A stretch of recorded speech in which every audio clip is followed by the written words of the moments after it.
Hello once again, and welcome to Appetite for Production, the choicest podcast for the discerning music producer. And the embittered cynic.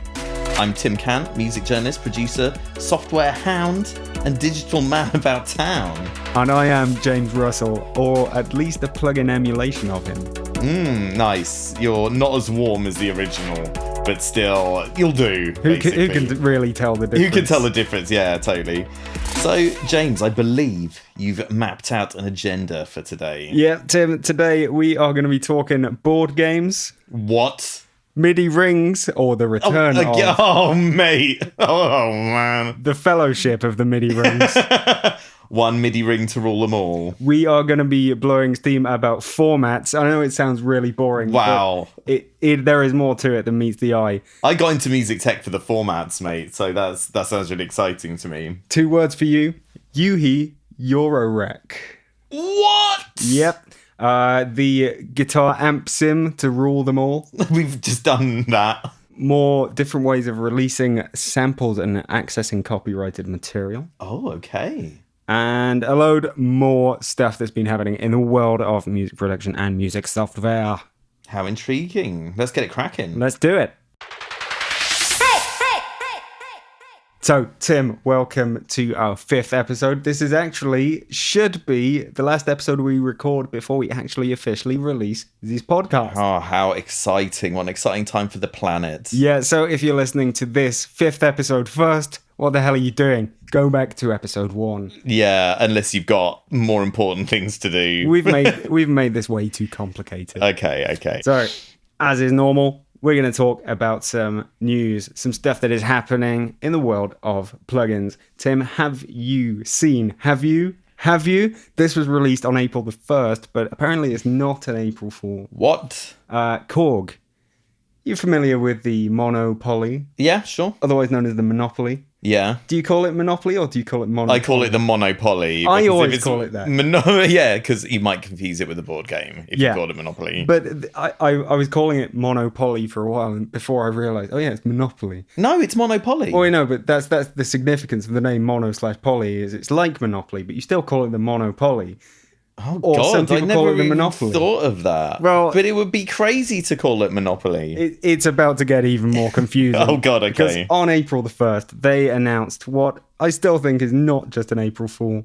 It is a Monopoly board version of that is an April Fool, mate. That's ridiculous because they have to license it from, he makes Monopoly. No, I believe they have. This is still out. What? It's still on the main product page for the iMono Poly, which You is are the app. joking me. Check it out, my friend. That looks amazing. Check it out. It looks great. It looks great. Let me bring this up.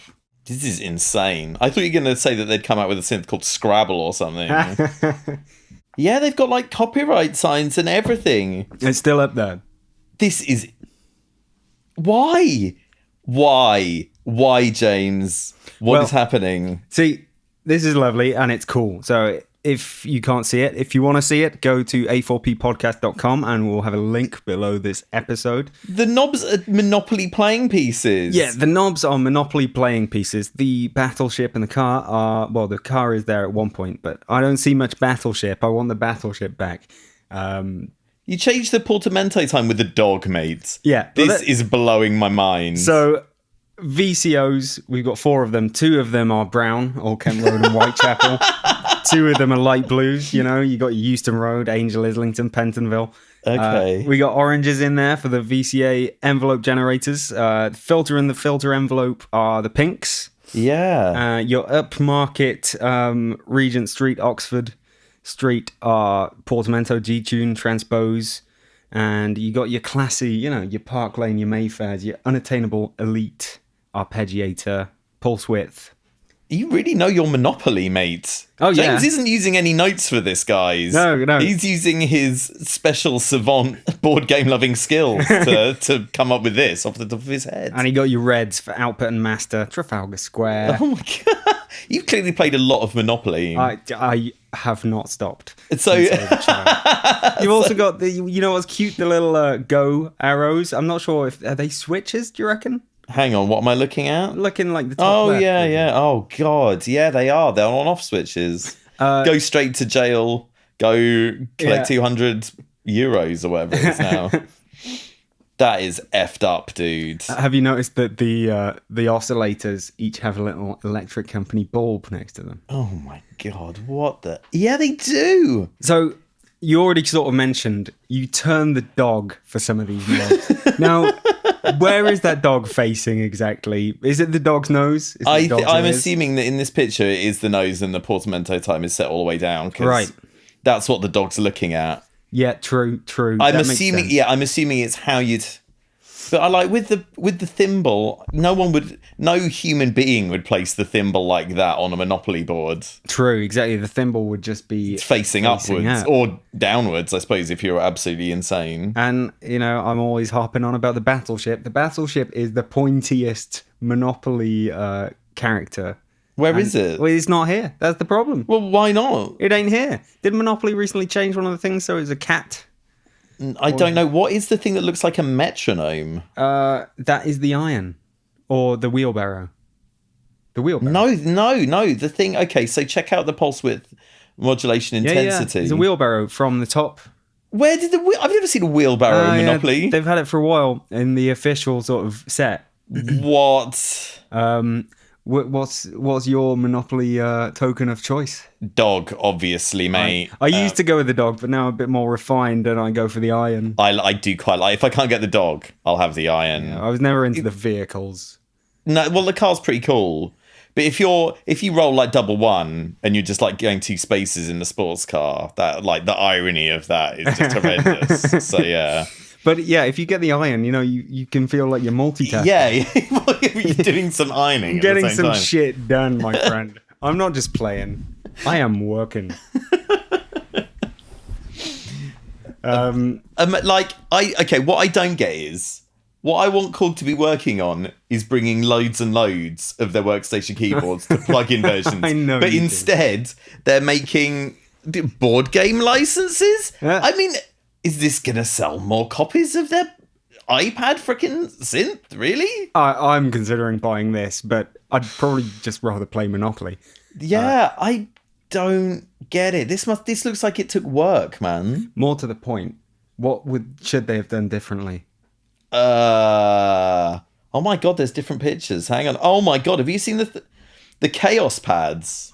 No, Oh, look at picture 3, mate. Hold on a second. This is crazy. Okay, picture 3. As far as I'm concerned, Oh. this is the biggest news that's ever happened with music tags. I have seen the Chaos Pad, actually. Yeah, you reminded me. They should have done it like the whole board, though. Because it's kind of like a mini version of the board. If the whole board was it. Yeah. Oh, God, can you imagine? You know what they should have done? The arpeggiator should have been a chance card. Oh, my God. You know? Well, like, it feels like, yeah, you should, like, the next logical step is actually incorporating the board game into your patch creation. But I don't know how realistic this is. But this seems that something has been done because Monopoly sounds like Monopoly. There's no other reason for this to happen. I know, there's the whimsical world of Oh, it's music so production. much whimsy, man. It's great, but yeah, there are more things that could have been a little bit different. I'm just unhappy that this exists. Yeah. Because this is like adding insult to injury. Where is my freaking W30 or what? No, is that a Roland actually? What am I thinking of? Whatever it is, I want more workstation keyboards as plugins. I don't want a twee interface for my iPad. I own this. I'm not gonna use this thing. This is beyond ludicrous. This really rubbed you up the wrong way. It really has, man. This is everything that is wrong with the world. Do you reckon basically? Korg were the ones developing this, or no? I guess they wouldn't get the Monopoly guys to do it, would they? Well, yeah. I mean, it's not, and I'm sure it's Spears Games or whoever owns the rights to the IP approached them. This is beyond insanity, man. Okay, right. I'm really upset now. Let's talk about something else.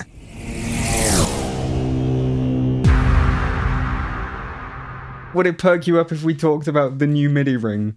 Oh, brilliant. Well, okay, well, we may as well talk about it now while I'm still upset. You're a man who loves the concept of MIDI rings. Yeah, this is the other thing that's wrong with the world, basically. And the Neova ring is it is supposed to be used while playing the keyboard. So you pop it on your finger, and then it does its thing as you play the keyboard. Push down the keys. Ring does its stuff.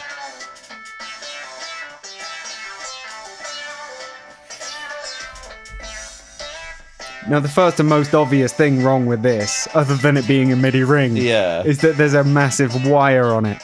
Oh, is there? Yeah. That is really dumb. I don't want it. I don't want to be involved with it. This is a company called... Sure, I don't play keys myself, but I don't know if flapping your hands up and down while you're playing a synth, is that really very practical? I'm going to say no. Okay, right. Yeah. It just feels like, are we reaching peak ridiculous MIDI product by now? Yeah, it seems like everything's just like, it feels like the music tech has become too mainstream now with all of this this Monopoly stuff and this MIDI ring stuff. It feels like we want to dial it back and go back to things. Because what was sexy about making music was that it was like, you were a bit like a scientist and you were working in a lab with all this esoteric kit. And now we've got freaking Monopoly pieces, people having fun performing music. That's not what it's about. Over my dead body. Yeah, they'll have to take my Roland D50 manual from my cold dead hands, mate. Because all this stuff I'm not keen on, man. Well, the Enhancia...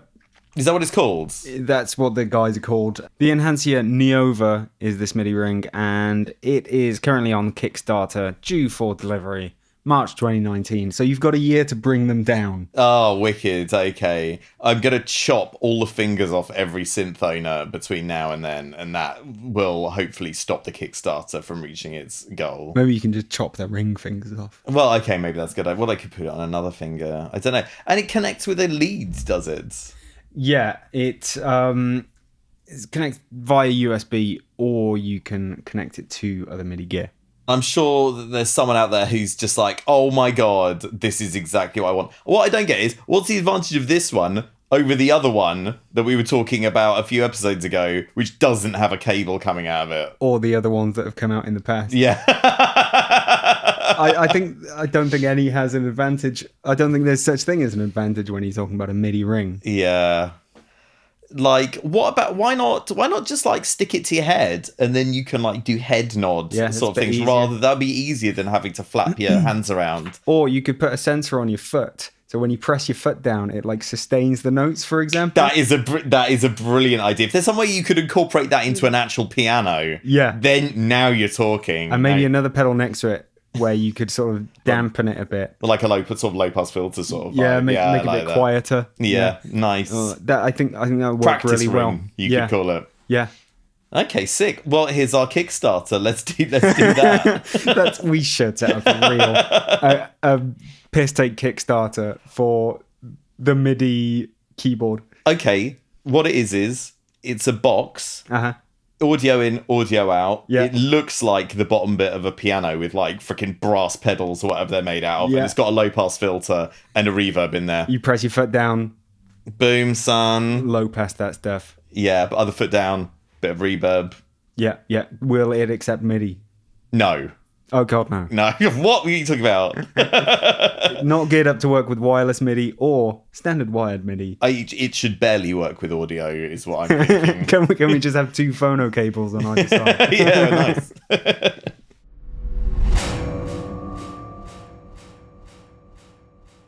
Let's calm your soul by talking about what I alluded to before. Yuhi, Eurorack.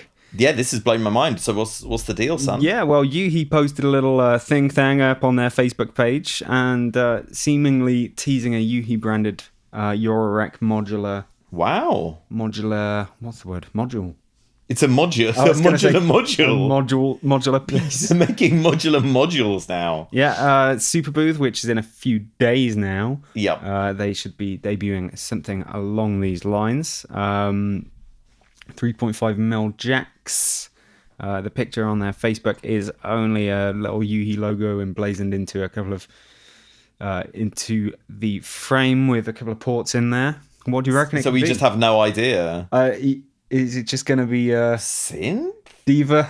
I mean, I guess. No, it's obviously not going to be a Eurorack emulation of a plugin. Yeah, that's too meta, man. Rackzilla. Oh my god! Now I've seen that film and I've been to that club. So there's really no clues at all. No, unless they've done anything recently on their Facebook page.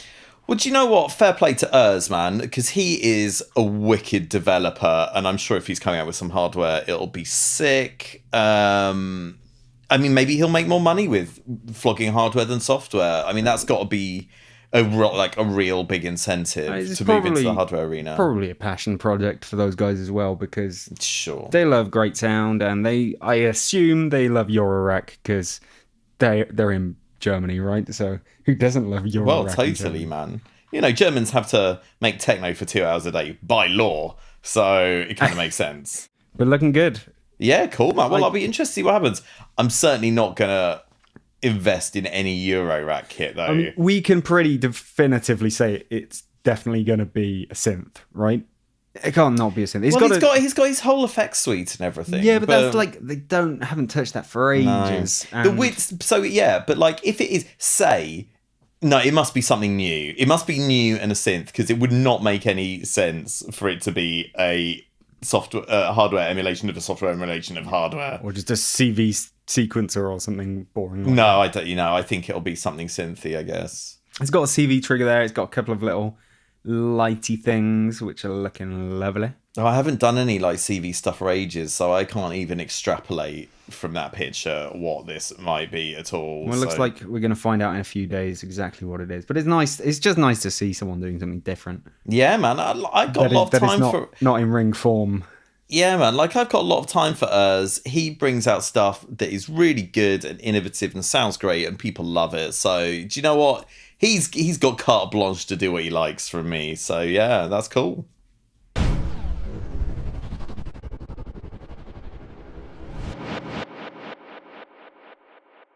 One developer changing formats. And a lot of things have been happening with formats since we last spoke. What sort of formats? A lot of interesting stuff going on, Timmy. Yeah, I'll be the judge of how interesting it is, mate. Okay, so you know the old Native Instruments Complete Control, yes, and Machine. They NKS biz. NKS. So NKS was originally just for instruments, and the idea was it's a protocol that any developer can set up in their synth or instrument. And if you're playing a complete control keyboard, such as the one over there, it looks nice. It will incorporate the abilities of that keyboard or machine, I believe, as well. It's got 2 screens in it, so you can use the screens and sort of select patches. You can preview patches as well, and that all worked pretty nicely. I've had good experiences with it. That's cool. And now the news is that NKS is also going to be serving effects as well. Yeah, I see that haven't Waves actually brought out, they've updated their stuff now, so it's got NKS in some of their stuff now. Some of the developers that are doing it are a bit hit and miss. Some of the significant guys, some minor. But yeah, I think we've been seeing people bring them out in drips and drabs since they announced the NKS effects. Some of them got there on day one because they already knew. Some of them haven't yet. But yeah, Waves doing it is a nice little point. So is this something that interests you, seeing as you've actually got the complete control keyboards? Well, it interests me in finding out how good it is. It's unclear, to be honest. The NKS instruments work quite well. I never quite got it set up before I upgraded my OS because it didn't quite like the previewing function. The idea was that you could preview patches from all your NKS synths. Oh, okay, that's cool. That's cool functionality. You just turn the knob and it goes through patches, say, alphabetically, regardless of what synth they're from. So you can... Oh, wow, okay. you can have something running. You can have, say, a few elements of a track running, and you can be auditioning a sound, and you can search all the sounds from all your NKS ready instruments and just scroll through them, and they'll automatically load a sort of preview patch, and you can whittle that down by name or by type or category or something like that. And so you don't have to load this plugin and then try load of patches, load that plugin, try load of patches. You should theoretically have them all ready. But I'm not quite sure how that's going to work for effects. Oh, well, I mean, I guess it's the case where you can say, right, I really want a really pumping compression now, and then it'll cycle through all your patches that are tagged with that. True. So I guess that makes sense. Yeah. Yeah, I mean, that does sound pretty good, because at the moment, the system I guess most people are using is you fanning around on one effect, and then you're like, nah, I don't like this, I'm going to try another effect. Whereas it seems like this might be a bit more of an efficient way to work, really. Yeah, it could well be. I'm just wondering, for example, you try one compressor, you set some attack and release, and then you want to switch out the compressor.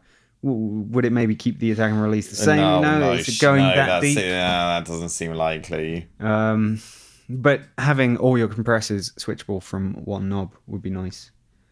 What do you mean? Well, you'd be able to whittle it down to just the compressors and flip through them and say, yeah, that sounds good. Or probably more practically, just the flanges and say, that's great, I'll tweak that a bit more. Sure. Because there's a bit more difference between different flanges. This seems to be the sort of thing where you would have to be where it would be good if you were really involved and you were making loads of and tagging loads of these sort of patches yourself, I guess. But for people who have less time to make music, I guess it's not really so practical. Yeah, I mean, my complete control is basically just a glorified MIDI controller at the moment. Yeah. I don't go that deeply into its functions, although I do a bit of browsing for like contact patches, for example. Or I do sometimes launch the complete control software, which is basically a little player host where you can scroll through everything. It's not necessarily a DAW, but it's sort of a host, and you can use that as a plugin as well. In order to use the actual sort of firmware behind the hardware.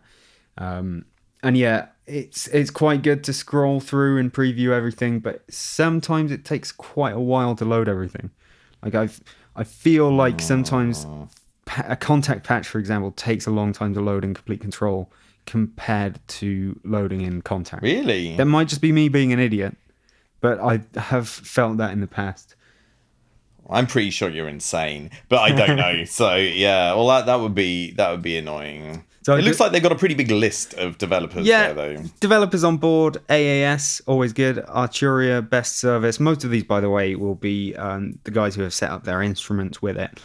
I'm trying to look for plugin developers, mostly effect developers. People like Drum Drops, Big Fish, Heaviosity are in there with their instruments, but I don't think they're effects yet.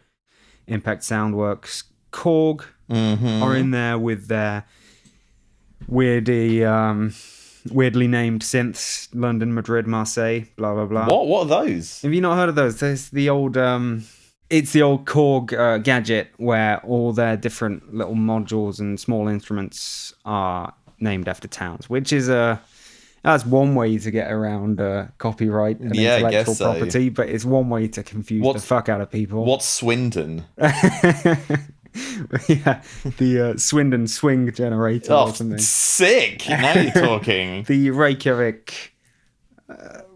Ray Keith Respace emulator, is that right? Darn tootin'. Yeah, wicked. Yeah, but, it's one way of saying, this town seems to be related to this kind of synth, Like, this, like a 303, for example.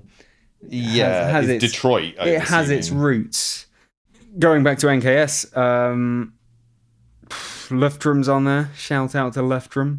Output are on it with some of their things, which is nice. And Project Sam, Rob Pappen, also instruments. So not many effects have actually surfaced, even from someone like Softtube. They've just got their Heartbeat drum machine on there. Okay.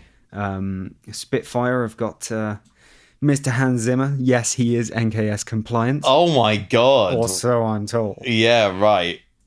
Let's not talk about Zimmer again, mate. Sugar Bite's Tornado. There's a good one for Effect NKS stuff? Okay. and just getting tactile. Okay. That's nice.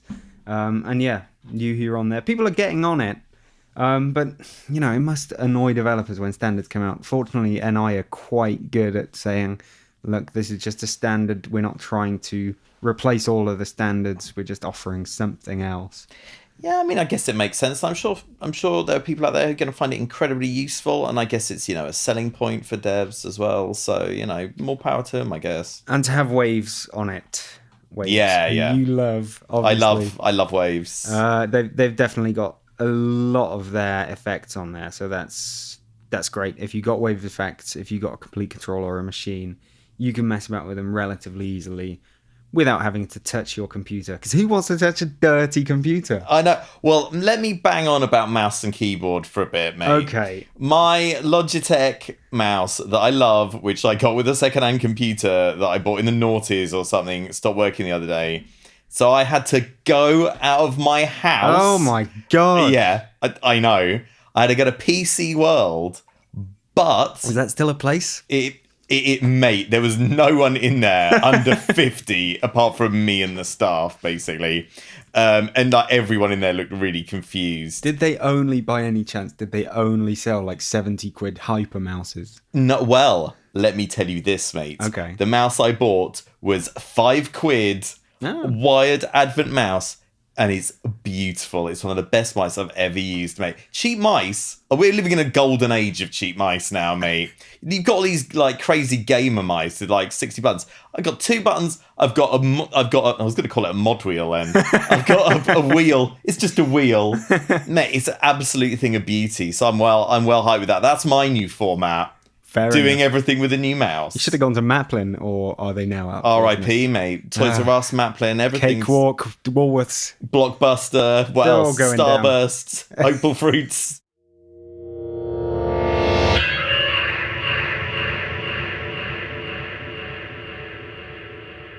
Moving on, staying with the format theme. TC Electronic. You know TC Electronic. Yeah, I'm not still unhappy with them because I bought a power core in the noughties and I can't use my virus synth on it anymore. I always thought you might have something to do with TC Electronic. Yeah, they stole my name as well, mate, as well as my money. Well, they've done something very interesting. They have released a delay.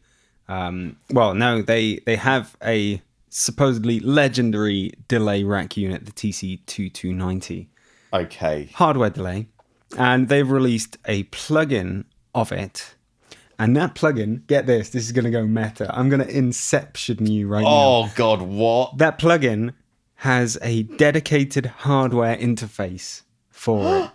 So this is a plugin emulation of an old piece of rack delay, which has a hardware controller to control the plugin, which is emulating something that used to be hardware. That is really meta. Do you know what? This is a fair enough idea.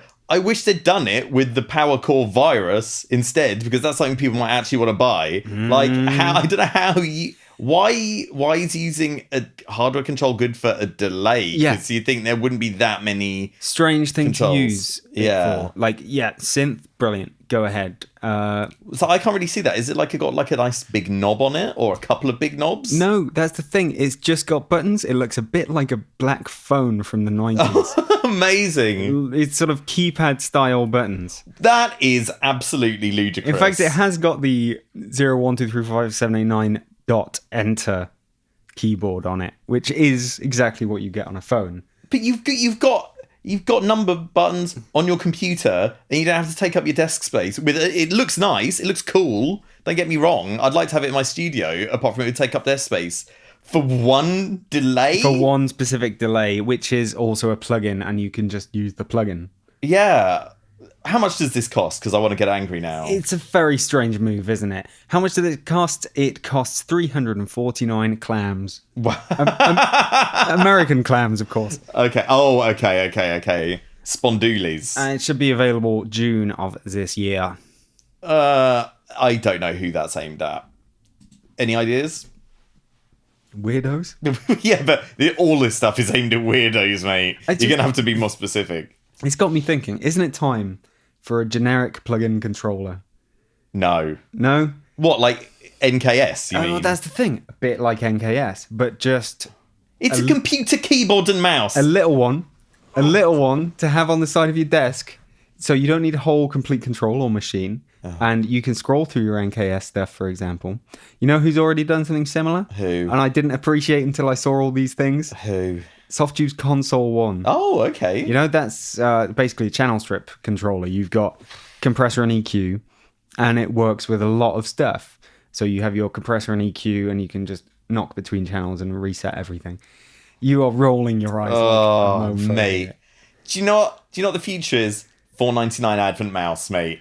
That is the future of technology. Disposable, efficient, quick. Also, I've just seen your mouse there. Your mouse is ridiculously over the top. That is a pretentious mouse. It's not a pretentious mouse. It looks like a mouse that a Klingon would have. It's for repetitive strain injury. Is it? It's not a gamer mouse. It's a vertical mouse. Oh, So God. you hold your hand in the natural position instead of twisted around. Okay. Otherwise, my arm seizes up and I have to probably go to hospital or something. Oh, God, you're such a delicate flower. I am. But it also has like back and forward buttons that I never use. Okay. But, you know. It looks like an iron. You could play Monopoly with that thing. Yeah, I mean, that's probably why I got it, really. I probably could iron a few shirts with it, too. I'm going to get a mouse that looks like a dog, mate. Then we'll see who's clever. A dog sort of curled up. Oh, lying yeah. down. Imagine that. Or like a dog and you could just like pet its head and that would be the mouse control. The dog's ears could be your clickiness, and its little rough tongue could be your scroll wheel. Oh, that would be great. I want it. Next, Yes. Akai Pro. Akai, if you will. Oh, okay. Their MPC door is now available for everyone. Yeah. And to work with generic and every MIDI controller rather than just to use with their own. But why have they done this, James? Why? I guess they are trading off the legendary MPC name. Well, how are they going to monetize it? Get a bunch of people to buy their controllers? I don't see it happening. No, the door itself costs 199 American clams. Oh, so it's not... I thought they were making it free for some reason. You'd think that because it would come free with their controllers. They've now unleashed it. But no, you've got to buy the door for use with other MIDI. Oh, that kind of makes more sense. I mean, I guess it's got plenty of sort of, I don't know, legendary MPC swing in there. Stuff like that. I don't think there is any like magic to the MPC swing. I think it's swing. So I'm out Dragon's Den style. I mean, I'm sure it's wicked. And if you love NPCs and stuff, and that's your jam, I guess this is cool. It's just, fair play. Or if you got a similarly configured bunch of drum pads or pad controller, and you just want a different way of working. Yeah. Or you want to switch it up a bit, then fair enough. Yeah. But I don't know, calling it a door. Can they really call it a door? Is it really that sophisticated? I haven't looked into it loads myself. I'm not sure this is going to catch on. But yeah, I do think they're basically trading off the NPC name. And well, that'd be crazy not to, I suppose. Yeah. Yeah, fair enough. Finally, we've talked about a lot of formats. Yeah. You know, you see what I mean? Formats are all flooding back. We got Yuhi going into Eurorack. Formats are back in fashion.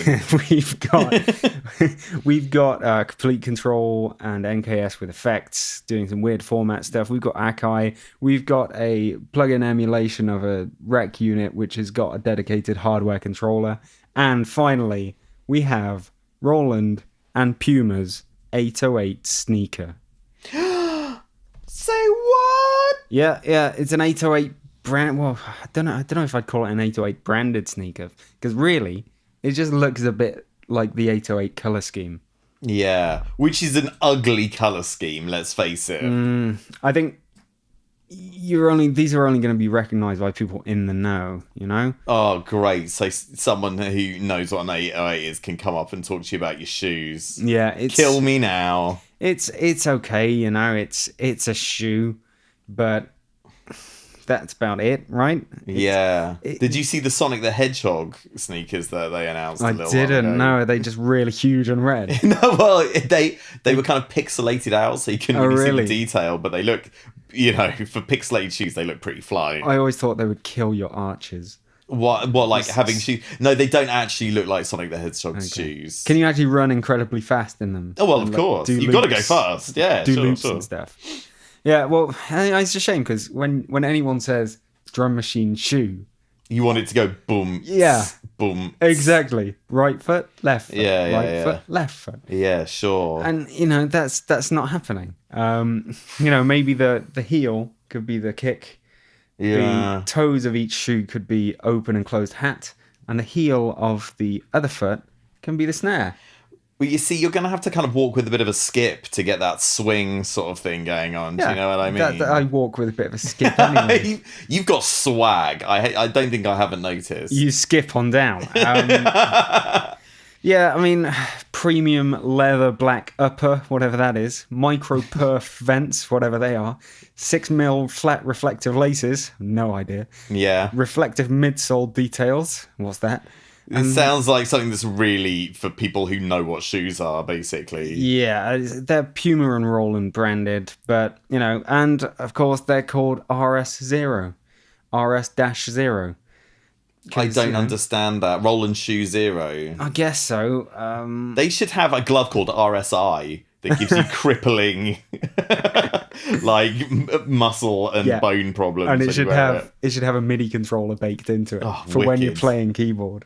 If these shoes had a MIDI controller baked in ring style, now you're talking. That's a product that we need. We are online. Are we? Yes, and you can find us there on Facebook, Appetite for Production. That is definitively the number 4. Mm-hmm. Twitter at A4P Podcast. That is again the number 4. Mm-hmm. We do have a subreddit if you're that way inclined. /r/A4P Podcast. And which is the one that I left out. Yeah. .com. A4P Podcast. Also, what's the YouTube channel? A4P Podcast. I have no idea, but you can find it. Yeah, wicked. Learn to use Google, idiot. You remember when we talked about the Roland Cloud, right, son? And yes. I had a lot to say about it without really knowing what I was talking about. You had some disparagement, yeah. Well, I've installed that MF for now, mates, and I've been using it. Are you going to issue a retraction? Well, I now have more knowledge about it, so I'm not going to exactly issue a retraction, but I can give you a bit more of a nuanced view on it. So the deal is, in fact, there's a few things about it that are very irritating. One, naturally, it is confusing, man. Like, they do not explain how it all works. Have they named all the synths after cities? They're named after years, mate. So it's just like, thanks, worse. Mate. Yeah. It's like, brilliant. Just a load of numbers. Amazing. And they're not the same numbers that are on the synths either. So that's annoying. And it's like, and so basically you have to install this freaking orchestra player or something to be able to play the freaking synth things back. So it's really confusing. Also, I was supposed to have a 30-day trial, and like 4 days after I'd signed up, money started coming out of my PayPal. So that was annoying, and I haven't had time to sort that out. So I'm pretty irritated on both of those fronts. On the plus side, here's the deal. So loads of the synth stuff, like most of the old workstation stuff, that is all these synths that are named after years. You load them up in this, essentially it's a ROMpler, and you can play it back. They're sampled. It's not really what I want, but it's the sounds, a lot of the sounds are still great, so I'm pretty hype about that. The good thing is you get proper, full-on emulations, not just samples, of the D50 and the JV1080, which are two legendary sample and synthesis synths. Getting a plug-in version of the JV1080 has been a dream of mine since VST came out. Right. So I'm incredibly excited about that. It's like, at first you think that you can't program them, but there's a button that you click and then the whole interface just like pops out and everything. It's so much better to program than an actual JV1080. I am in synthpad heaven right now. It's really, really good. The annoying thing is it's a subscription service, so you do have to pay monthly. But if you use it for 12 months, if you pay for 12 months, they don't even have to be consecutive months or anything. Okay. They'll give you one of the instruments. That's good. Just one. Yeah, just one. So and but it's pretty expensive. So you are paying quite a lot for that. But plug-in JV 1080 is just like one of the things I want most in the world. Yeah. So I'm just gonna go for it. And also I really like. So that was the thing I played with the most because I'm pretty au fait with the 1080. I'm not so. I've got a D550 box, which is really pain in the ass to program because it's just buttons and little things. So I haven't got so much into the programming the software D50, but that seems great as well. And I'm really looking forward to having a play with it. So I've got some reservations, but I'm just really happy to have my plug-in 1080, man. It is a dream come true for Timmy. Well, that's so good. yeah. And as I keep reluctantly saying about subscription deals, if you fancy it, you can just dip out for a couple of months and dip back in when you're ready. Yeah, and it's good that they've done this thing where you can like not subscribe for a few months, but it'll still count towards getting your free gift essentially. That's pretty charitable. Although I think I don't know because it should come after. It should come before 12 months. Like maybe every quarter or 6 months. Because you're paying 20 quid a month, man. So like essentially more or less. I mean, and you do get a load of stuff like there's loads of like virtual synths, like there's like virtual Jupiters and 1080s and stuff and everything, which I haven't actually used yet because I'm all about my samples and synthesis. So I'm looking forward to trying those out. But yeah, I mean, what I really want is I just want to freaking buy the D50 and the 1080 outright. That would be amazing. But that these aren't the times we're living in. Is that not possible using it? You can't just buy them outright. That's a shame. Actually, they could have got a bit more money, I guess. Well, I don't know. I mean, I guess they just want people to sign up and subscribe. Yeah. So I guess I'm gonna, if I want the JV 1080 and D50, I'm gonna be subscribing for 2 years. At least. So they got me by the balls. Yeah, I guess businesses just love that reliable income. Source of income, sure, man. It's cash flow. It's like honey to them, Also, I think I'm quite an unusual in the, a plug-in JV 1080 is like something that I dream about at night, every night. I'm not sure a lot of people won't be of that mindset. So sure. I understand that it's, Yeah, You love your 1080 snowboarding. It's me. I spin round fully 3 times whenever I load that plugin up. So yeah, it's pretty exciting. It's like something out of Freddy Krueger. Yeah, my head's it's Exorcist style. So yeah, Roland Cloud, not in my bad books quite so much at the moment. Well, I've got a bit of a retraction. Okay. While we're on the subject, while we're admitting our faults. I was dissing the Spotify recommendations and saying that it recommended. Yes, mate. It recommended me State of Mind 3 times in the morning. Not enough, if anything. And while that was great and everything, it 3 times in one morning. I mean, even I'm not good enough for that.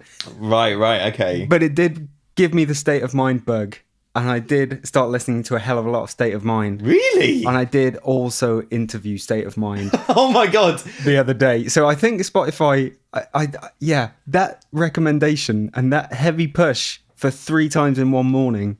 Yeah, I guess it was trying to tell me something, and it was correct. Do you know who's behind this all? Mark Zuckerberg. He is being paid by State of Mind. He's giving money to Spotify. It's ending up with you interviewing State of Mind. Okay. It all fits. They know I'm a small-time hack journalist, and they have targeted me. You're not small-time. Cambridge Analytica style. Man, this thing goes deep. It goes straight to the top, mate. Yeah, is that why I get Edith Piaf? Is she also in on it? She's angling for some coverage, mate. she wants to give you a list of her top 5 soft synth plugins. I feel like I've fallen into a honey trap or something. It's like Watergate or Deep Throat.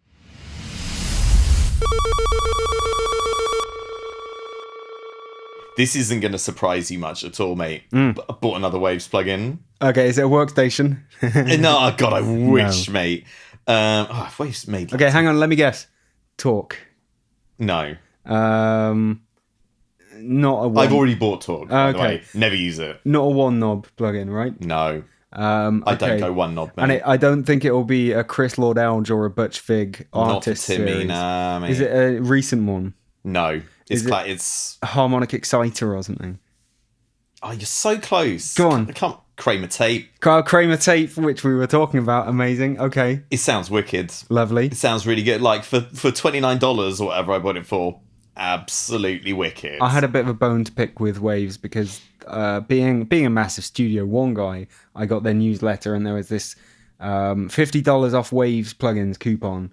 And it didn't really... You can't use it on sale stuff, presumably, because they'd be giving you money. No, here it is. It's $50 off, but only as a 50%. So... What? If you spend $100, you get $50 off. Oh. Yeah, it was annoying because it looked as if... Hang on, doesn't that mean that you can get a $29 plugin? Can you use it on sale stuff? Because then you get a $29 plugin for $14.50, so that is a bargain. I think it would... On sale stuff, I think it would take it down to 25% worth. So then you would take about $7.50 off it, and it would be a $29 plugin for $22.50, which is something. But yeah, it was a shame. Well, like considering you can, like, they had the G channel strip on sale the other day, or whatever, and like people spaffed themselves over that. So I'd gone through everything in order to try and put a couple of things totaling 50 in my basket. So I went just for cheapest first and picked out a couple of things while I still thought it was 50 quid of just free Waves plugins. Yeah. And I couldn't find that much that I really wanted. I think I was going to go for Talk. But the other thing I wanted to go for was the King's microphones. What's that? Those are... like the King's Speech sort of thing. Yeah. I just really for emulating... I thought, if I'm going to emulate a microphone, I want to emulate a crusty... 1930s piece of shit microphone. Okay. And I wanted to use it. I wanted to get it especially so we could use it on this podcast. And we could do a little fakery King's Speech thing. Yeah, in the end, it was only $50 off as a certain percentage, which was a shame. So you got Kramer tape machines. Happy? Yeah, really happy. Happy yeah, now? really happy. Well, no, I'm not overall. I'm still very upset at the state of the world. But in terms of this plugin... pretty good. Excellent. So, and I tell you another little plugin I bought. I can't pronounce this guy's name properly. I think it's Mathieu Demange. He has released a plugin that emulates the DA converters, I believe, of an Akai S950. This plugin's called the RX950. So you've got a gain control...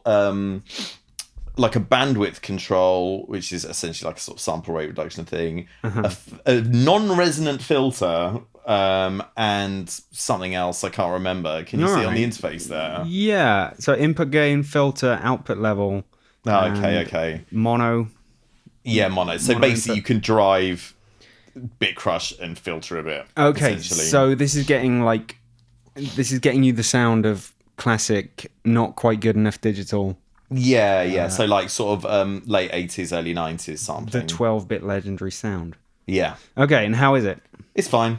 It's like €17. Does the job. Fair enough. It's pretty good. Yeah. Pretty good. Didn't like blow my mind or anything, but I mean, I don't know, even if it had been absolutely perfect, it would have blown my mind really. I mean, back when I was using hardware samplers, they were like really posh and high end. I didn't think, this has got like a really... How many bits? 12? 12, yeah. Well, yeah. But that's a cool little thing that's worth checking out if you're into a little bit of you're crusting stuff up a little bit. And the gain sounds pretty good. That's good. The filter's nice. I mean, it's a bit of a shame it doesn't have resonance, but I guess that's...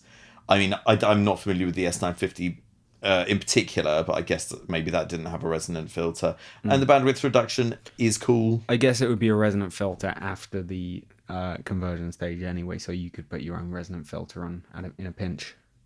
What do you mean? Well, the filter would, I assume, smooth out the digification. Well, yeah. I mean, you could put one after it if you really wanted one. But the thing is that one sounds a bit Akai-y. You kind of, and I really liked, I had the S2000s back in the day. You'll be enthralled to hear, I'm sure. And I had the filter board for it, and the filters on there sounded wicked. So yeah, it'd be nice if it was a bit more of a full feature thing, but maybe that's something this dude's working on. Mathieu Demange. Yeah. RX 950. I want to tell you about the amp simulator to end all amp simulators. Well, I don't think that's a real thing. I don't think it's going to end amp simulators. Well, that is the ultimate one, but carry on. You know, amp sims have got a strange place in the world of electronic music production because people like to sometimes use them, and they're very interesting to use. How I look at amp sims is it's a bit like having a reverb and distortion rolled into one, because you get your amp, you get distorted tones, and then you get your cabinet and your room. Oh, so you're not talking like preamps, you're actually talking about guitar amps. I'm talking about guitar amp sims. Okay.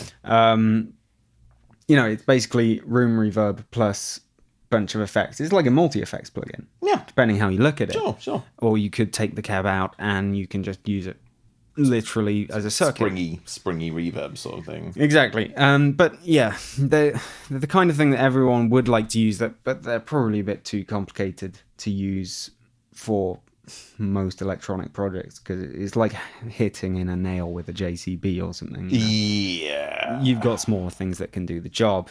But if you want a sort of room sound, you could try it. Like how people are always talking about reamping, but no one ever really does it. No. But this goes even further with that complication. What? This is Axiom. It is the new amp sim by Blue Cat Audio. Do you know much about Blue Cat Audio? Yeah, I know about Blue Cat Audio. I'm surprised they're doing an amp sim. That doesn't really seem their bag. No, because Blue Cat Audio, you'll probably know, are known for hosting plugins inside other plugins. Yes. So usually in an amp sim, you choose your cab and you choose your amp and you swap them in and out, pick and mix, and you put a bunch of effects pedals at whichever stage in the signal chain you want them.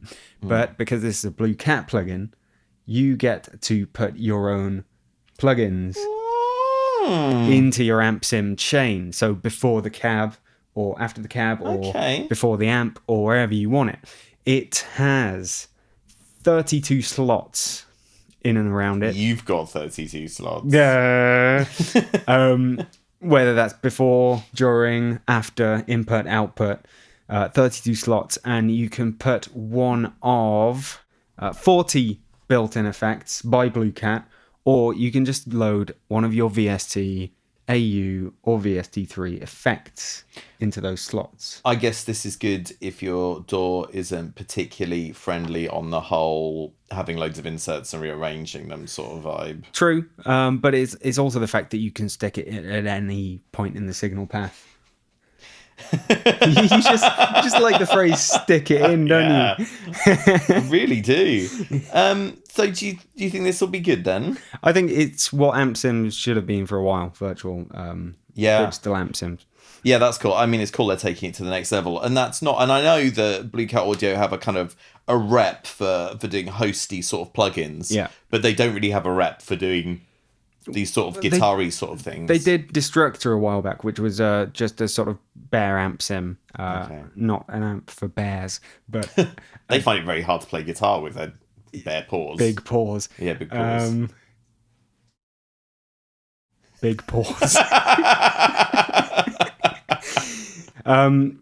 Yes, but I think this just feels right to me. And it also felt right when they released Late Replies, which is their delay plugin.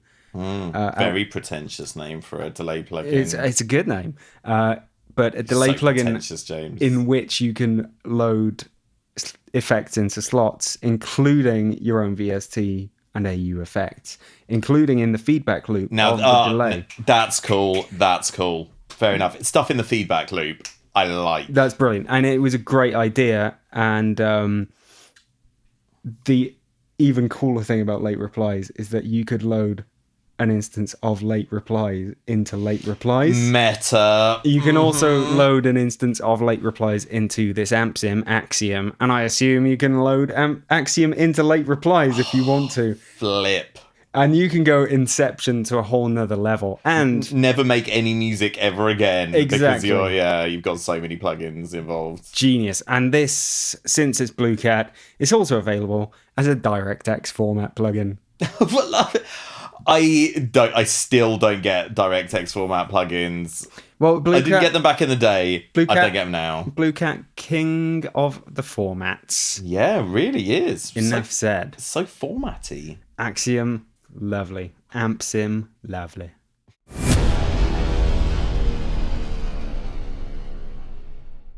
Let's talk about Moby. Mr. Moby, John Moby. Dave Moby.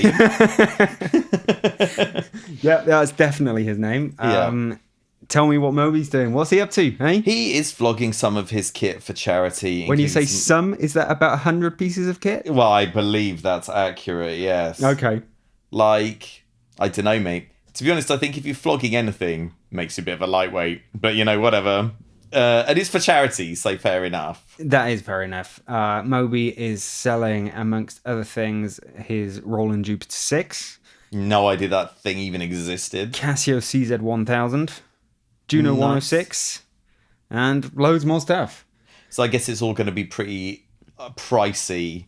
Yeah, not only rare and well kept, but also used in famous songs. Yeah, Yeah. exactly.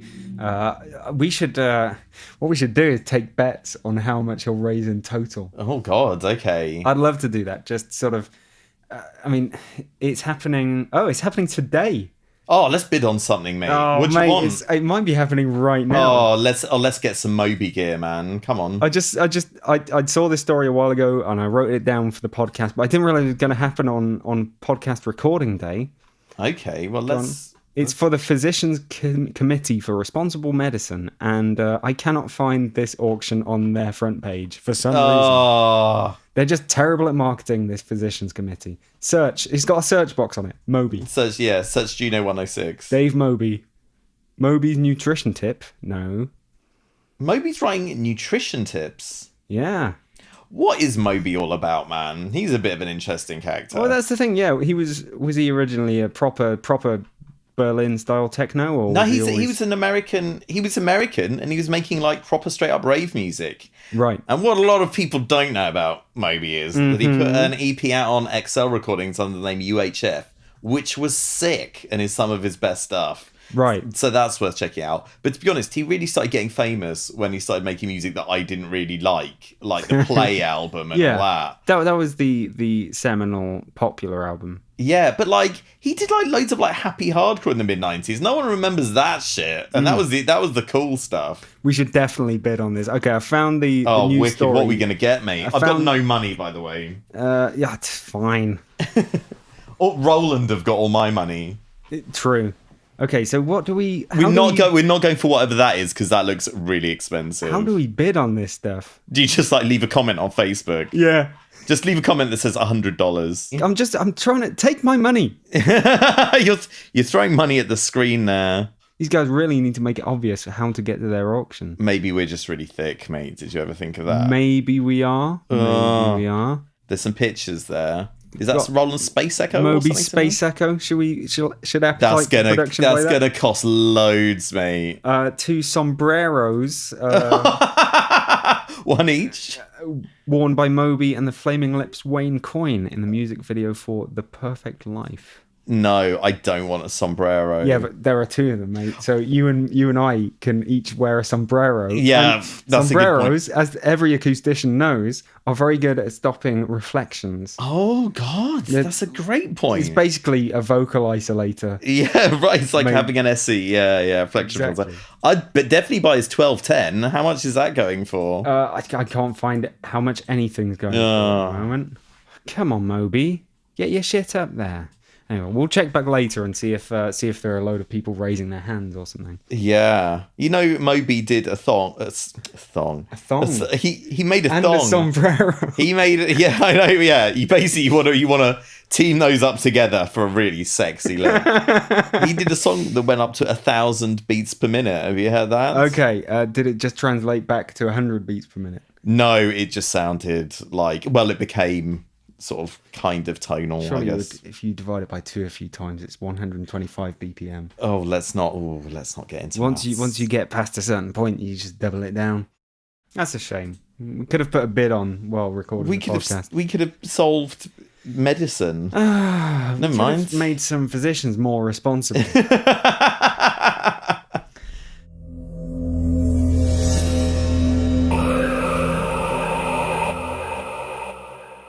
Okay, let's talk seriously for a moment about the passing of Avicii, which is obviously very sad. He was a 28-year-old man, which is obviously too soon for anybody, really. So it's a bit sad. He was a big name in dance music, not my sort of thing personally, but I'm sure he brought a lot of joy to a lot of people, and he seems to have been crushed by the business. I mean, as you know, as somebody who I'm not really involved with all that sort of stuff, whatever. I just read the same stuff as everyone else. It seems like he had a bit of a rough ride, and he had alcohol issues, and despite being enormously successful and making loads of money, it sounds like he had a pretty miserable run of it, really. It's just sad, man. It wouldn't be the first time that a significant, well-known celebrity has had issues with things. Yeah, sure. Something to lean on. Yeah. I mean, is the money and fame, really worth it? I can't imagine it is, We can't really answer that question. Well, no. Until we're being rich and famous. Skin and no one knows who we are. Yeah. But, I don't know, like, he worked really hard. Apparently, from what I've read, he used alcohol to calm himself before, like, going on stage, like these gigantic shows that he played. I don't know, man. Like, I'm sure he got into dance music for the love of it.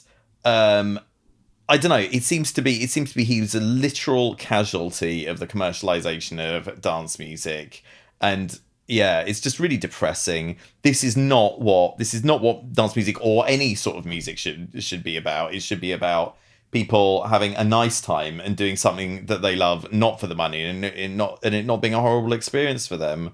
So I don't know. It just makes me think. It makes me think even more. I wish dance music would not be so sort of commercially successful and everything, if this sort of thing's going to happen. But as you say, this sort of thing happens in every kind of It's not the first genre time. of music. It's By no means the first time, and it won't be the last time, of course. Yeah. So yeah, sad times. It's a big thing, and I guess it's also this moment when everyone realizes that he was 28 years old and thinks, oh, what am I doing with my life? And well, I don't know, man. Like, I'd rather be making podcasts with you and having a cup of tea than having to drink a load of Jack Daniels and go and play EDM to a load of people who, I don't know, maybe would potentially worship you or whatever. I don't know, man. Is it really worth it to have like the emotional roller coaster and everything, man? I don't know. I'm not sure we've got anything particularly insightful. No, we really cannot exactly broach or go profound on this. But it's like, yeah, just like, I don't know, man. If you got the choice between making loads and loads of money and being miserable and dying of, abusing your body and everything, or a choice of, I don't know, maybe not going so ham and having a bit of a nicer time, I don't know, maybe don't go so ham on it. But that's very easy for me to say because no one's ever given me the opportunity to sell out. Yeah, which I'd take like a shot. You haven't had your ham. I haven't had my ham, no. I am well too old to go ham now, mate. Oh my god. I can drink like one drink a night before feeling really rough and not being able to sleep. So, yeah. And I'm pretty grateful for that. But, hopefully his death will be a warning to other up-and-coming artists who... Yeah, that is a good point, and maybe the industry as a whole, possibly, but I don't know. Can you see lessons truly being learned? No, not really. People will look at it as an isolated incident. Yeah, I guess so. I don't know. Maybe someone who is an up-and-coming DJ who is abusing drink or drugs to kind of like help them get through it or whatever, and they're feeling basically, I think if you're feeling stressed, whatever you're doing, whether you're massively successful or not, or you're just a regular guy or whatever. I think it's important to like look at your circumstances and maybe take a step back if you're not enjoying things or whatever. I'm not making millions of quid, but I certainly get stressed. Do you know what I mean? And I think it's important to always like sort of pay attention to what's going on, to be present, one may say, and mindful of your situation. Yeah. So I think that's a lesson that we can all take a little lesson from poor old Avicii there. Let me introduce you to TrackLib. What? Lib as in library, lib as in liberation. Oh, wow, okay. Buy songs and then sample them legally. It's That's exactly what we were talking about. Is that the one? No, but we were anticipating something like this. Right, so this is, I guess, I don't want to call it a Spotify style thing, although it is from Sweden. 60,000 tracks currently in their library. Mm-hmm. So you browse the Tracklib catalog of 60,000 tracks. There are varying price bands. And then once you do select something, you choose exactly how much of it you're actually going to sample. So you can have, say, up to no more than 2 seconds. You can have up to 15 seconds or up to 2 minutes. And depending how much you're sampling, you commit to share a certain percentage of the revenue with the copyright holder. Okay. And you don't get stems or anything. This is just like master file, I guess. It's just the master file, I believe. Okay. You do pay to get the track as well. A few varying price bands. But basically, you know how much you're going to have to pay for it and how much percentage of your revenue you're going to have to pay for it, for that track. Now, what this makes me think of is when you are sampling something, say you're doing some illicit sampling from a song that you've got on a CD or a record. Right. You're not really like upfront saying, like giving them any money or whatever and saying, yeah, I'm going to sample this. Because you have to fanny around and work out if this sample you've picked is going to work. And you're going to be able to make a bit of music with it, which sounds listenable. True. So how does that work with this or whatever? You browse the catalogue, but yeah, can you preview So what? stuff? So you get the song, and then they expect you on honour to like go and say, "Oh, I've sampled this much," rather than just piking it, basically. Well, probably. Here's how it works. Okay. Don't tell me to dig deep.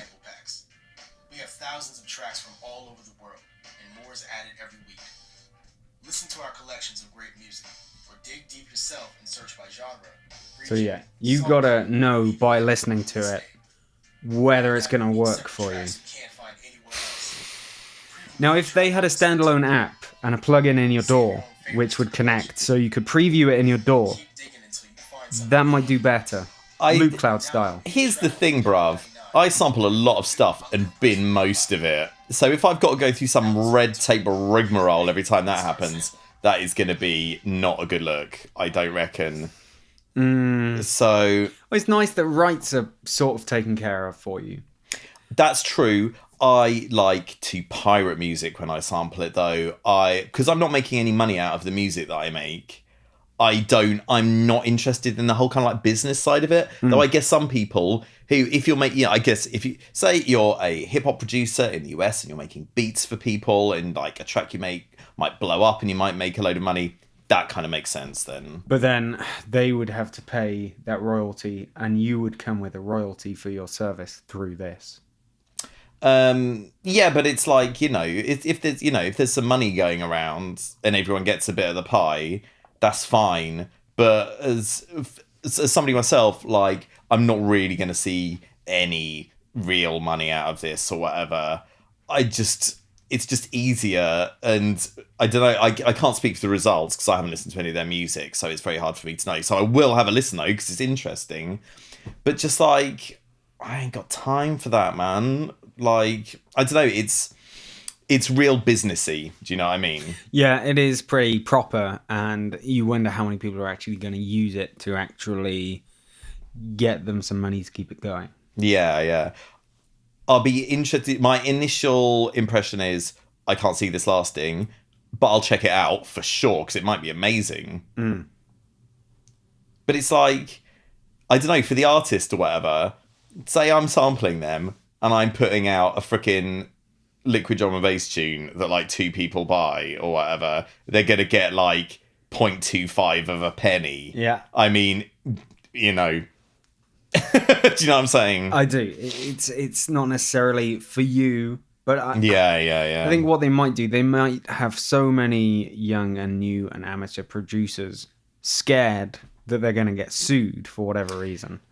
This is the thing, you see a lot of people asking on the internet saying, "Oh, do I have to clear this? Blah blah blah blah." And these are not wanting to sound condescending, or whatever. These are nobodies or whatever who are going to put out tunes that aren't going to make like a load of money or whatever. It's just like, just sample that fucking shit. That is what That's what music is about. Music is about recycling ideas, nicking stuff or whatever. The whole sort of money side of it is kind of, that's not the artistry bit of it. Do you know what I mean? So I don't know. I think, steal with impunity.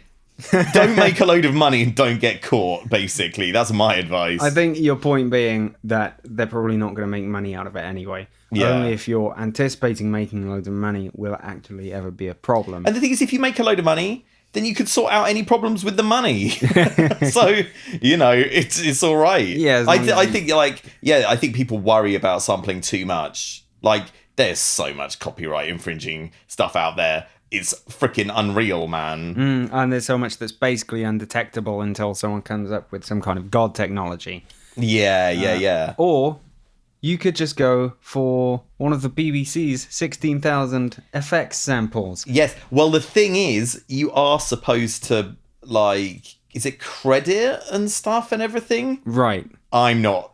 I am not crediting anybody for anything ever. How are you going to do that? Like at the end of the track, you just say, "Thanks to the BBC for samples." It's like, the thing is, if you've worked with I guess I have a particular perspective on this because I make dance music and I work with dance labels who are unreliable at the best of times, whatever. If you say I want to put this track out, but you've got to credit the freaking BBC, Stereophonic Workshop or whatever, that is not going to happen, man. That's unrealistic.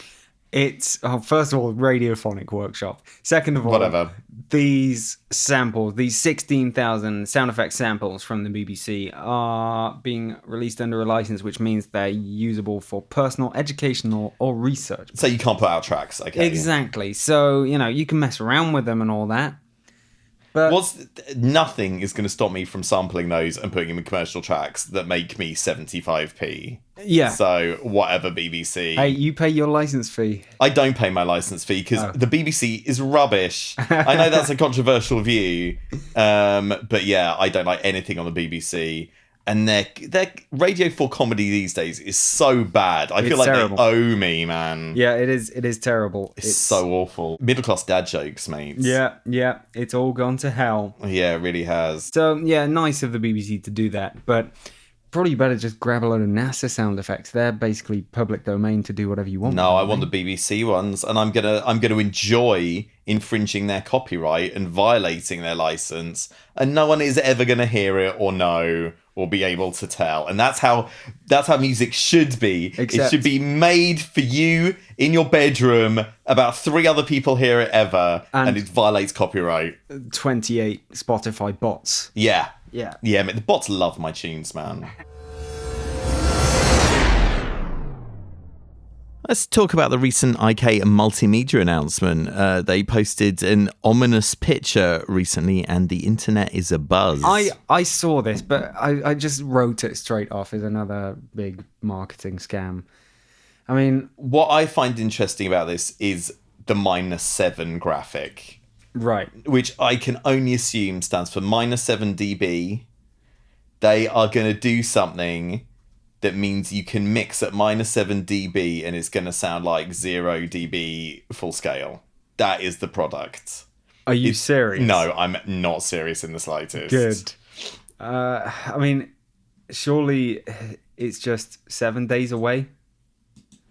Oh, you are smart, mate. For 5, 6, 7. When are they gonna announce this thing? Because on every other day, on -6, i.e. tomorrow, it's just gonna be a different leak. If you see sorry, not leak, but a different tease picture. So IK Multimedia is promising a paradigm shift. That's a bold claim. I know, and it's a claim of the sort that we've heard before. Do you remember when NI brought out Monarch? And for a long time before Monarch, they were pumping up some serious hype. And Yeah. then when it turned out it was a Mini-Moog emulation, everyone was just like, Yeah. And not just a Mini-Moog emulation, a Mini-Moog emulation for Reactor. Yeah. Yeah. And, you know, Monarch's pretty cool. It is, but it didn't great. like it didn't rewrite the rule book or anything. Yeah, by definition, it didn't. No. It wasn't new. I mean, it was a good copy of an old thing, and it is great and everything, but Yeah. no hype needed. Yeah, totally, man. I guess, like, I don't know, man. I mean, I guess IK Multimedia Arc was, you know, I mean, I guess some other stuff that was similar came out at the same time, but that was kind of innovative. Well, I guess we'll have to wait and see. I'm not holding my breath for my world to be rocked by this. If it's something that plugs into an iPad, I'm very not interested, basically. And with IK Multimedia, it could well be. It really Could well be an interface dock, or it's going to be a kind of keytar body that you plug an iPad into, and then you can rock out. That's what it's going to be. God. I mean, obviously they do a big line in iOS peripherals and stuff, but Syntronic, by the way, is really good. And even the free version of Syntronic, have I told you this before? Maybe I have. Basically gives you access to a buttload of synths. That's great. Even the free version, you don't need the paid version. But yeah, I'm worried. So this -7 graphic, that is an LCD style display. Okay. So digital, Something but with a digital hardware LCD display. Are they going to Behind bring out like a synth? I bet- hardware bet synth? I bet they're doing like an Arturia sort of. Yeah. And behind it, you've got a circuit diagram superimposed on top of each other. It's going to be their next level circuit modeling technology. It's their take on the Brute, isn't it? You know? Oh, God, yeah. Or maybe it's going to be like, it's going to be like an all digital synth, but they're going to be like, it sounds so analog, you're not even going to believe it. Or it's got a touch screen or something. I am actually, this has got me genuinely interested. But it's got me genuinely interested because I know the company and I know what they've done in the past. Yeah, I know yeah, the kind of stuff they do. And there's this part of my brain, which is like the devil on my brain's shoulder, which is saying it could be really good. I don't know, man. Like, the thing, okay, say hypothetically it is a synth. They have not put out a lot of synths recently. Like, what was the last thing they made? Like, Sample Tank or whatever. Well, no, do you know what I mean? Syntronic was probably their most recent thing. And When was that? It's a load of sampled analog. No, when did it come out? Last year. Oh, really? That recently? Yeah, it was basically in the last year. And that was obviously, that's a plug-in emulation sort of workstation-y thing. But they do hardware. I reckon they're going Arturia with this. Yeah, that seems pretty likely. But the thing is, this is how this hype is supposed to work. We're supposed to talk about it, and we're supposed to fling accusations around, and we're going to say, oh, it could be amazing. Aren't they wonderful? And then it'll be some bloody preamp for your phone or something. Yeah. Okay, let's stop buying into this and stop discussing this paradigm shift that is blate's not going to be any such thing. Or we could record a special episode when it actually comes out. I tell you what, let's preempt it. Let's record multiple episodes with every different possible permutation of what it might be. Yes. And then we can drop the right one as soon as they announce it, mate. I know, I can't believe. That's how the pros do it. I can't believe it. It turned out to be a 22-key MIDI controller. Yeah. Wicked.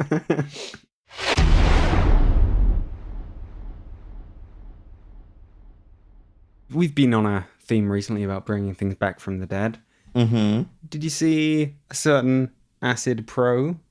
What? Yeah, my friend. Oh, Acid hang on. Pro 8.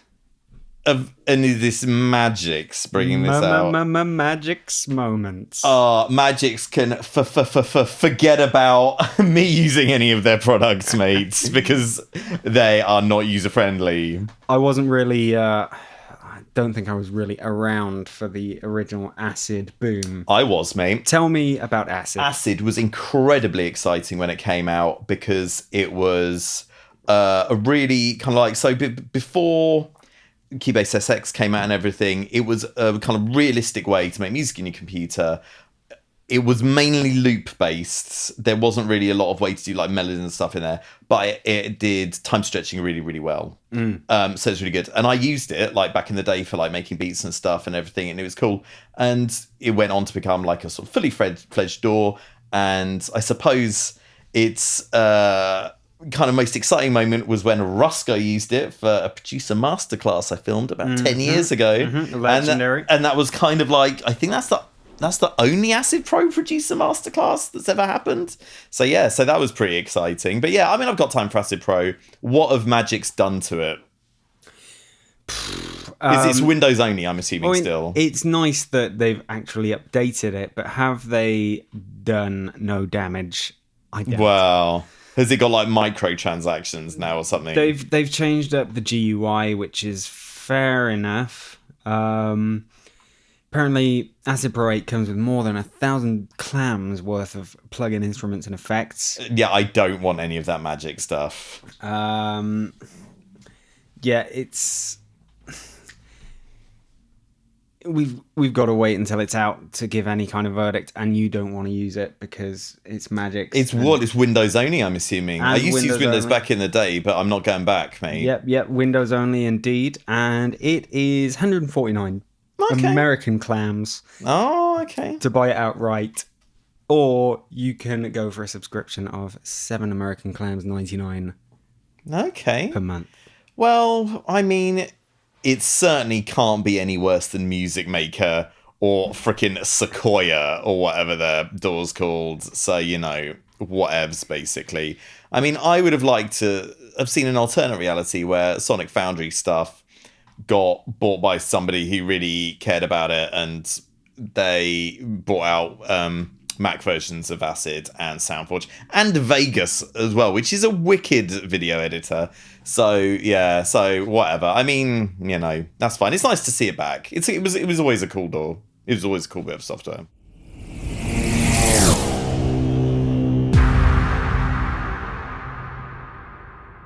So James, it's time for Initialize This. What are we going to initialize this time? Well, we have got Dimitri Shez Thorn this time.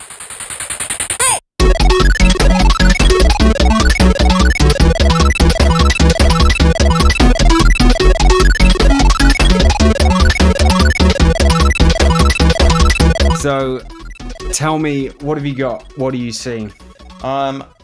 I'm not sure even what sort of synth this is. I'm really going in blind. Okay. I can see 3 oscillators, noise generator, a harmonic filter. So, I mean, I guess this is kind of additive based. Maybe there's some kind of additive resynthesis going on. Uh-huh. An actual filter, a limiter, a glitch sequencer, arpeggio, effects, a mod matrix, and some modulation sources. So, I'm going to play the initialized patch. James. Dive in. Okay. That is a sawtooth. So that's pretty exciting. Each oscillator has a wave shape. I'm going to see if I can play some of these. Yeah, I've got just your standard analog waveforms here. Some pulse action. Yeah, this is like some sort of spectral stuff going on. It's got like a okay. It's got sub oscillator, beefy sub oscillator for the each oscillator. Oh, and a phase control. For the I'm sub. not sure what that's actually doing. Is that for the sub? No, it's just for the regular oscillator. Right. Oh, it's got unison controls. Some simple 8-voice unison controls. I've got a bit of a nasty super saw going on there. I'll keep. Oh, that's quite nice. Got a bit of a saw ensemble there. Maybe you should put some cream on that. No, I'm not going to put cream on anything. Oh, it's got position control. On your saw ensemble. Oh, is this wavetable stuff going on? Because I've got a position knob. Wow. I've got some voice effects going on now. Wow. Okay, this is interesting. Can I... Oh, my days, James. You'll never guess what I've just brought up. This looks like additive... Oh, my God. This is an additive wavetable synth, I'm guessing. Because look at this. So presumably this is We've got our partials here, and they're phased down at the bottom, I guess. Partials are plenty. Yeah, loads of partials. So are you feeling partial to this synth? Oh my god! Don't ever speak again. No, maybe I should mess around with that a bit. Okay. It's I find messing around with additive synths with this kind of visual display basically pointless.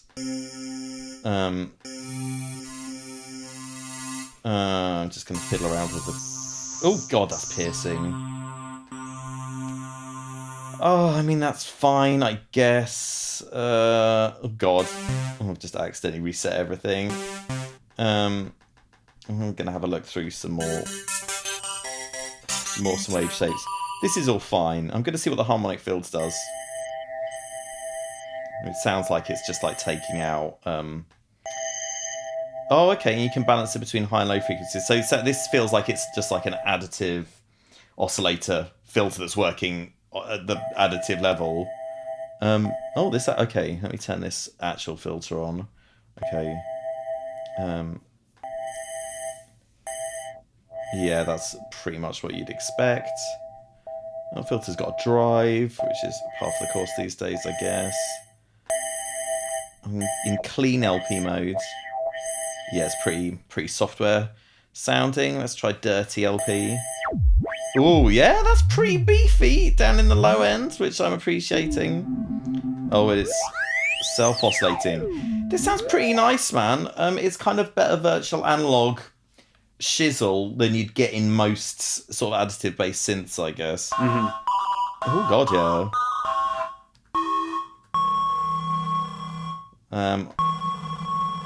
Yeah, that's cool. I'm gonna try different. I'm gonna turn that filter off and try a different preset in the harmonic filter section. Different bass contours. It's basically additive shaping. Okay. I guess I should try some modulation, shouldn't I? Oh, okay. You can draw a line from things. Okay, I've drawn a line from LFO1 to the wavetable position. Is that drag and droppy? It is drag and drop, mate. Exactly as you'd expect. Okay, oh. Okay, and how do I... I'm not sure how to change the modulation amount. Oh, gods. Oh, no. No, I don't know why. Oh, no. Okay, if you hold down commands, you can change the modulation amount, which is a bit weird, but I'll let them off. Okay, I want to unsync this LFO. And now it seems to have stopped working. Oh no. Okay, so I've got a square shape. This is pretty weird, man. How are you finding it? Is it user-friendly so far? Yeah. I would say of all the synths that we have initialized thus far, this is the one that is close. Because it's, it's pretty regular sort of synth thing. I am finding that this, I'm modulating the wavetable position and taking it out of sync mode. I'm not sure what's going on. I'll change it to unipolar.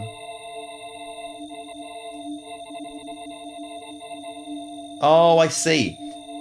So the knob goes from fast to slow, not slow to fast. Right. Which is bizarre. Sorry, the knob for what? The LFO? The LFO speeds goes from like 25 milliseconds at the low value to 10 seconds at the high value. Hang on, no, that's right. No, it should start... Oh, I see what you mean. See what I mean? Frequency, right. So you think it would start at like 0 hertz and go up to 20,000 hertz or whatever? Yeah, got it. So was it like that when it was synced as well? Was it no, when it's synced, it just like goes to divisions of tempo, and it's fast, but it is fast on the left, slow on the right. Interesting way. Bizarre way. I think Dimitri is criminally insane for that. I'm making some not very nice noises with this now. Ooh. I'm just trying a few of the different wave shapes. That's kind of interesting, I guess. Let me turn down the modulation there. Anything else off the cuff, out of the ordinary, unusual, additive? I guess this would have some additive resynthesis capabilities, I imagine. But that sort of shizzle isn't jumping out at me. It's got a load of presets. I'm gonna have a listen to some pad presets, James. Let's do it. You love your pads. I love my pads. Oh God. Okay, let me turn this down because that's loud. Just turn down the limiter thing rather than the master because I couldn't see the master. That's some pretty nice sort of vaguely string machiney synth pads. Oh yeah. I'm getting a strong 80s/90s feel from these pads, mate. Do you have any kind of sequencing capability in there? Well, there's both a glitch sequencer and an arpeggio. Do you know what? I'm going to load up some lead sounds and play those. Oh God, that is piercing. Okay, I've got a preset called Lead Boogie. That's always good. Oh yeah, wicked. This is just like a real bog standard arpeggiator. You can set 4 octaves. It's got shuffle. Getting my Vangelis on, bro. Let's play with this glitch sequencer instead, which I guess is going to be some kind of cut up. Oh. Okay, it's got RP, which is like repeat. Okay. How can you glitch sequence if you're not putting audio into it from the start? You're playing audio through it essentially, Okay. so it's stuttering. It's buffering itself. Yeah. So it's just like a buffer thing. So it's like beat Pretty repeat. cool. Oh, you don't see that often. No, it's kind of cool. What's SR? Sample rate, I guess. BT. That must be bit something. Bit depth.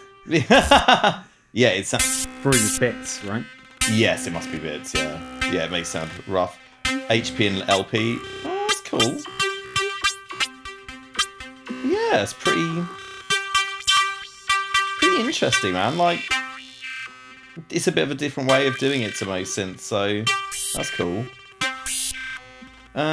What else have we got in here? There's a noise generator. I think we can pretty much. I mean, yeah, it seems like. Well, I guess put some effects on. Oh, there's tons of effects, mate. Oh, tons. Flang. So we've got distortion, lo-fi, chorus phaser, flanger, delay, reverb, EQ, and compressor. Oh, and that's interesting. So there's like a. That's weird. Oh, the way this is laid out is kind of okay. I see. Yeah, it displays three of the insert effects at any one time. And there's a mod matrix, which has got 3 pages of 10 slots or some shizzle each. Yeah, this is cool, man. I mean, I don't... Oh, you could draw... Okay, you could draw in your own shape for the harmonic filter as well. Harmonic and spectral filters seem to be coming up a lot recently. Yeah. Kind of interesting, I guess.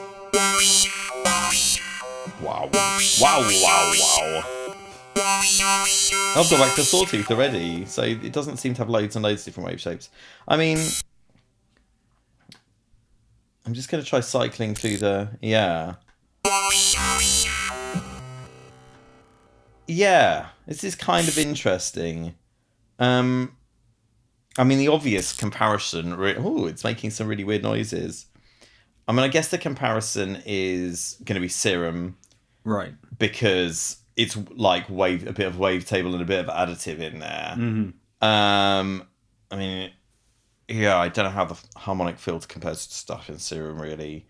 Yeah, very interesting, though. It's all right if I just play some more pad sounds. Just get on down with pads. Because that's what I really... That's what I really want. I'm playing enough C minor chords, mate. Ooh. Yeah, it sounds like sort of like Kawaii additive synths from the 90s. Right. Yeah, I don't know if you're familiar with what they sound like. I'm really a hardware buff, as you know. Oh, you're a constant disappointment. Oh, these are good pads, man. Yeah. I'm going to play some sequences now, because I don't want to spoil myself. Okay, so if you play a sequence, it sounds like a sort of the Crystal Method or another synth-heavy big beat act from the mid-90s. You can't fault that. Well, you can't, but one might say it sounds dated. I don't know. One man's, you know, as someone who loves dated stuff, that's not necessarily criticism for me. You want more 21st century sequences? Well, I don't know if I do, to be honest. Okay, let me try these. Well, this is a bit more 21st century. Yeah. A bit more trancey. Oh, yeah, seems cool, man.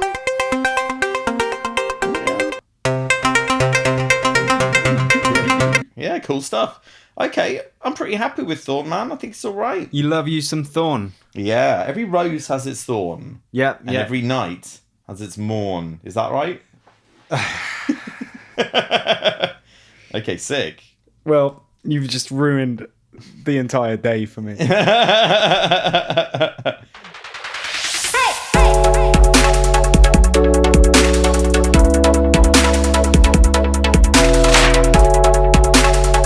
Well, James, that is about all I could take for this episode. I've podcast myself into oblivion. What are you going to do now? I think I'm just going to take a long walk on a short balcony. I wish you would. We will catch up with you all next time for more shit talking about plugins. No more formats next time, though, right? Yeah, we'll see about that.